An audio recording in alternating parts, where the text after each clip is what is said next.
Ticket numbers. They may seem simple, but they are critical in organizing, tracking, and referencing your support requests.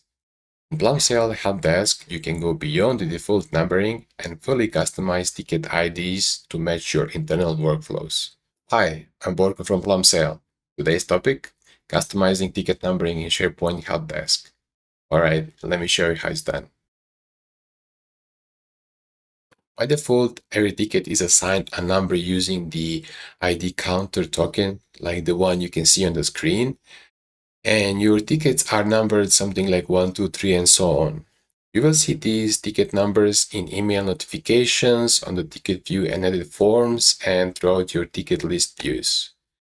But what if you have multiple help desks, or you want to include the date and department name in your ticket numbers?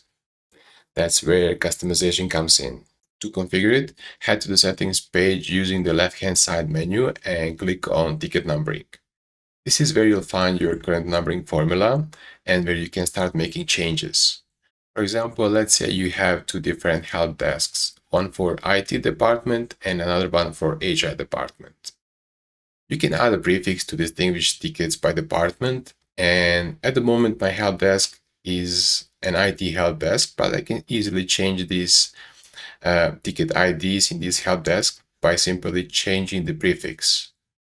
Let's submit a ticket now in a self-service portal to test our new ticket ID. And just like that, we have a new ticket ID, but the numbering will continue from where it left off. You can also include the current date using the current date token. Or if you just want the year and month in the token, use the formatted version like shown on the screen. And then just add ID counter. You can use the standard and custom date and time format strings to experiment and find the best match for your needs.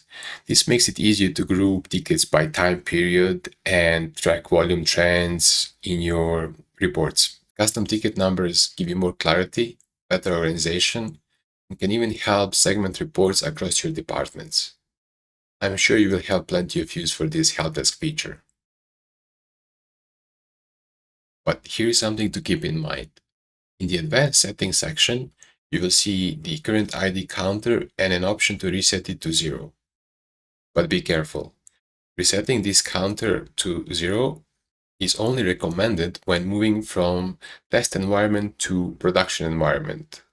If you reset this counter while tickets already exist, you're risking duplicate ticket IDs, which can cause confusion or even automation issues. You can always register for a 30-day free trial and test Plumsail HelpDesk. No credit card required, and all features are available during this trial period. The link is in the description section. Also, don't forget to hit that like and subscribe button. We have plenty to cover on this topic. See you in the next video.